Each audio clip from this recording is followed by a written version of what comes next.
Lalu yang selanjutnya yaitu analisis. Poin yang pertama adalah hubungan hukum adat dengan hak ulayat dan hukum positif di Indonesia.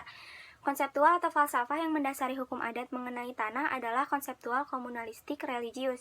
Kondisi ini melahirkan hubungan yang erat antar masyarakat sebagai persekutuan dengan tanahnya, sehingga melahirkan hak ulayat yang secara teknis yuridis merupakan hak yang melekat sebagai kompetensi khas pada masyarakat hukum adat berupa wewenang atau kekuasaan mengurus dan mengatur tanah seisinya dengan daya laku ke dalam maupun keluar. Sebagai isi wewenang dari hak ulayat dimaksud, maka hubungan antara masyarakat hukum adat dan tanah atau wilayahnya adalah hubungan menguasai, bukan hubungan memiliki. Sebagaimana halnya dalam konsep hubungan antara negara dengan tanah, menurut pasal 33 ayat 3 Undang-Undang Dasar tahun 1945. Tanah adat di Bali memiliki pengertian yang bersinonim dengan tanah ulayat, yang mempunyai makna tanah-tanah yang ada sangkut pautnya dengan hak ulayat.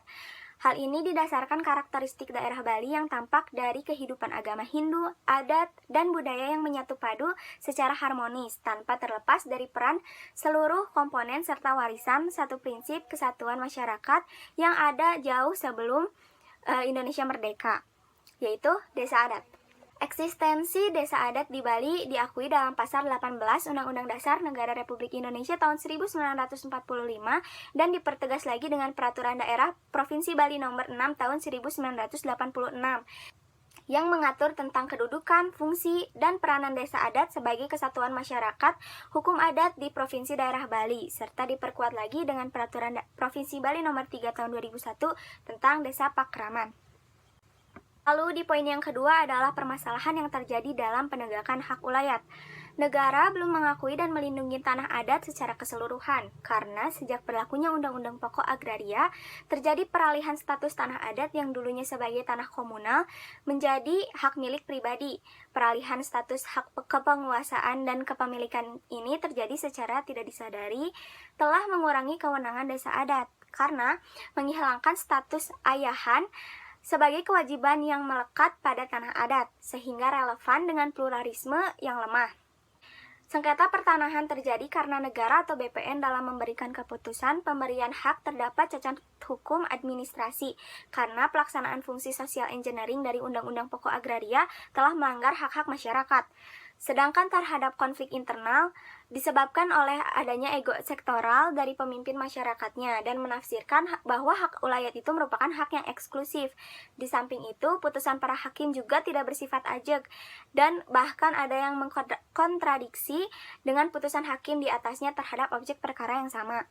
Dalam adat Bali terdapat salah satu filosofi atau konsep yang berbunyi 3 penyebab terciptanya kebahagiaan atau Trihita Karana. Karena tidak adanya kesesuaian dengan konsep ini, dapat dibuktikan dengan adanya sengketa antar warga sebagai pembeli dengan desa adat yang sama-sama mengklaim bahwa tanah yang dimaksud adalah miliknya. Tentunya klaim desa adat yang Tentunya klaim desa adat akan mengacu pada hukum adat, sedangkan pihak pembeli akan mengacu pada Undang-Undang Pokok Agraria beserta peraturan pelaksanaannya. Yang artinya ada perubahan paradigma antara landasan filosofis yang mendasari hak penguasaan, yaitu yang awalnya dilandasi komunalistik religius menjadi berkarakter individual skolaristik. Dalam lingkup ayahan pula ada sengketa yang sering kali terjadi, yaitu di mana ada orang yang merasa menguasai tanah karena menurut rapat desa ialah yang diberikan ayahan atau ialah yang diberikan tanggung jawab atas tanah tersebut. Sedangkan ada kalanya muncul juga pihak keluarga atau pihak ahli waris yang datang dan menggugat berdasarkan garis kewarisan, karena biasanya tanah ayahan desa itu diwarisi turun-temurun kepada anak dan cucu. Hal ini biasanya diselesaikan dengan kekeluargaan dengan berbagai pertimbangan, karena kekuasaan desa dalam mengatur tanah ayahan desa masih cukup besar.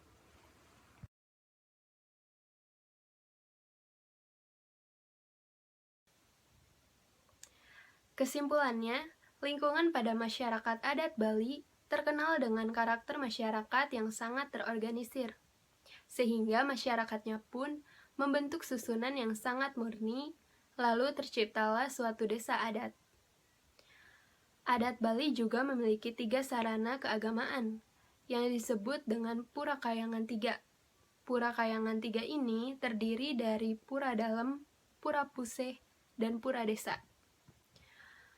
Budaya atau adat Bali merupakan kekhasan yang dimiliki masyarakat Bali dan sekitarnya. Budaya Bali erat kaitannya dengan agama Hindu, sebagai agama mayoritas di Pulau Bali. Agama, adat, dan budaya Bali sebagai suatu kesatuan yang tidak terpisahkan. Hindu Bali mengamalkan ajaran Catur Weda sebagai kitab suci, yang pelaksanaannya berlandaskan pada tri kerangka agama Hindu, yaitu Tattwa, Susila, dan Acarya. Terdapat 2 jenis adat Bali, yakni Bali Aga dan Bali Mula, yang merupakan penduduk asli Pulau Bali yang menerima sedikit sekali pengaruh Majapahit. Lalu mengenai tanah adat di Bali, hal ini memiliki pengertian yang bersinonim dengan tanah ulayat yang mempunyai makna tanah-tanah yang ada sangkut pautnya dengan hak ulayat atau hak-hak desa atau persekutuan.